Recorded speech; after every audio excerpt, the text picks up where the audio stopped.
Hello people, welcome back. ये question gate 2007 के exam में पूछा गया था 2 मार्क्स के लिए। आपको कहा है which of the following are substrings of base 64 encoding of given 4 bytes of data. यानी कि आपने इस बाइनरी डाटा को इनकोड करना है बेस 64 इनकोडिंग स्कीम यूज करके। अब देखो, दो चीजें हैं, एक बेस 64 इनकोडिंग स्कीम है और दूसरी है conversion from binary to base 64 number system. यहां पे नंबर सिस्टम्स को कन्वर्ट करने के लिए नहीं कहा गया, इंस्टेड आपको कहा है इस डाटा को इनकोड करो बेस 64 इनकोडिंग यूज करके। बट बेस 64 इनकोडिंग समझने के लिए आपको conversion between base 2 and base 64 number systems के बारे में पता होना चाहिए। इसलिए पहले मैं डिस्कस करना चाहूंगा कन्वर्जन बिटवीन नंबर सिस्टम्स। अब अगर आप बाइनरी नंबर सिस्टम को ऑक्टल नंबर सिस्टम में कन्वर्ट करना चाहते हो तो आप 3-3 बिट्स के ग्रुप्स बनाने शुरू करोगे। इस साइड से देखो, 8 को लिखा जा सकता है 2 रेज टू दी पावर 3, तो आप 3-3 बिट्स के ग्रुप्स बनाओगे उस साइड से शुरू करके। अब ऐसा भी हो सकता है कि यहां पे जो आखिरी ग्रुप बन रहा है उसमें 3 बिट्स हैं ही नहीं, यानी कि यहां पे 2 ही बिट्स बची, तो आप उतनी जीरोज ऐड कर दोगे। ओके, अगर आप इसे बेस 16 में लेके जाना चाहते हो यानी कि हेक्साडेसिमल, तो 4-4 के ग्रुप्स बनेंगे, क्योंकि 2 रेज टू दी पावर 16 होता है, 2 रेज टू दी पावर 4 16 होता है। ओके, अगर आप इसे बेस 64 नंबर सिस्टम में लेके जाना चाहते हो तो 6-6 बिट्स के ग्रुप्स बनेंगे, क्योंकि 2 रेज टू दी पावर 6 होगा 64। तो पहला 6 बिट्स का ग्रुप ये होगा, फिर अगली 6 बिट्स एंड सो ऑन, यहां पे कहीं आखिरी ग्रुप होगा।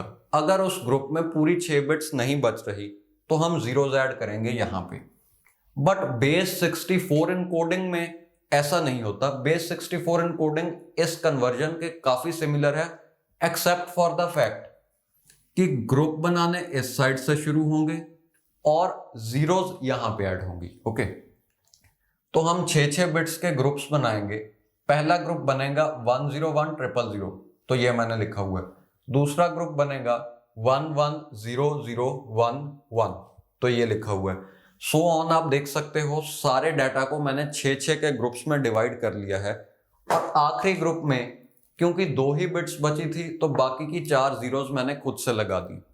अब देखो, ये रिप्रेजेंट कर रहा है 40 को, ये पैटर्न रिप्रेजेंट कर रहा है 51 को, सो ऑन 31 41 42 48 तक।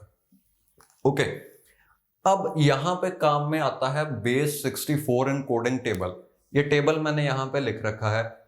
इस टेबल को देख के आप 0 से लेके 63 तक के किसी भी नंबर को कैरेक्टर में कन्वर्ट कर सकते हो। देखो, 6 बिट्स में हम या तो कम से कम वैल्यू रिप्रेजेंट करेंगे 0, या बड़ी से बड़ी वैल्यू जो रिप्रेजेंट हो सकती है वो है 63। ओके, तो 0 से लेके 63 तक के नंबर्स को हम कैरेक्टर्स में कन्वर्ट कर सकते हैं इस टेबल को देख के। ये फिक्स्ड है कि 0 को रिप्रेजेंट करने के लिए हम ए लिखेंगे, capital A, so on till capital Z, फिर स्मॉल लेटर्स यूज हो रहे हैं, फिर डिजिट्स यूज हो रहे हैं, और ये 2 सिंबल्स भी यूज हो रहे हैं। ओके, अब उस टेबल से आप देख सकते हो कि 40 को रिप्रेजेंट करने के लिए हम स्मॉल ओ यूज करते हैं, 51 के लिए स्मॉल जेड है, सो ऑन टिल यहां तक आप ये खुद कन्वर्ट कर सकते हो।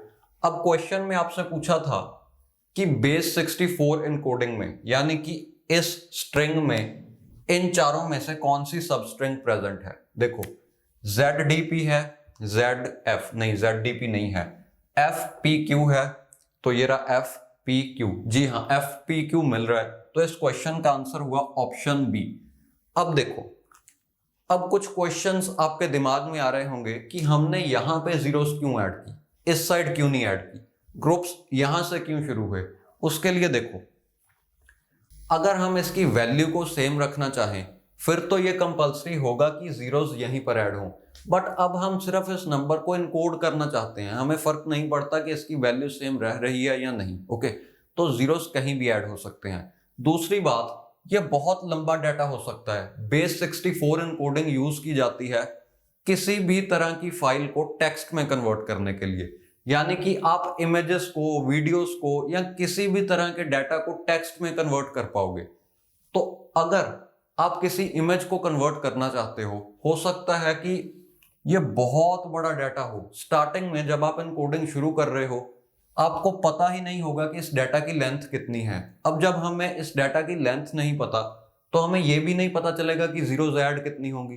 तो इसका सीधा सा सॉल्यूशन है कि 6-6 के ग्रुप बनाते जाओ और सो ऑन टिल एंड तक ऐसे ही जाओ। जब आपको आखिरी ग्रुप मिलेगा तो उसमें जितनी भी बिट्स हैं मतलब उस हिसाब से जीरोस ऐड कर दो। जैसे यहाँ पे 2 बिट्स थी तो 4 जीरोस ऐड कर दी।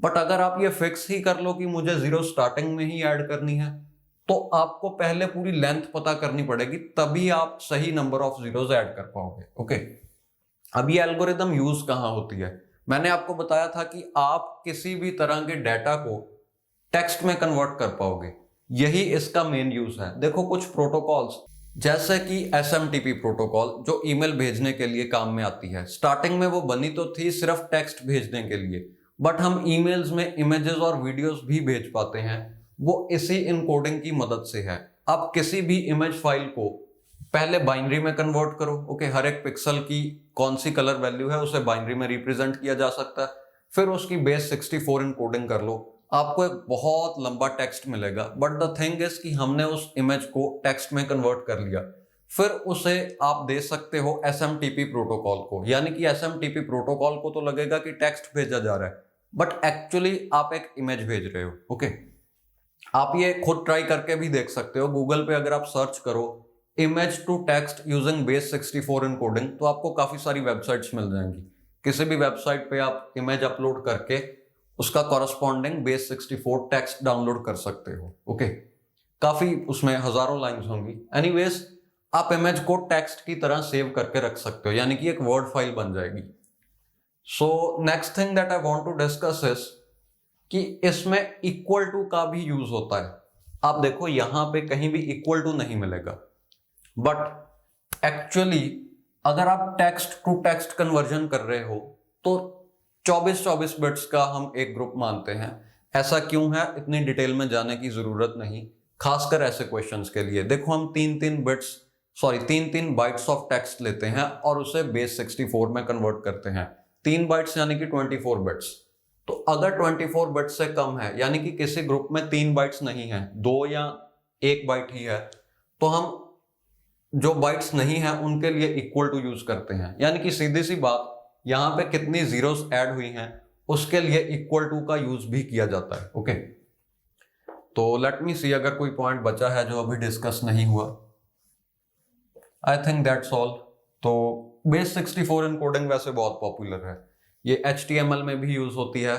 आप अगर URLs में देखो तो आपको जिब्रिश दिखेगा, तो आप देखोगे कि कैपिटल A, स्मॉल a, फिर काफी सारा ऐसा टेक्स्ट होगा इन सिंबल्स को यूज करके, वो भी बेस 64 इनकोडिंग ही है। Okay, so this is a very popular encoding scheme.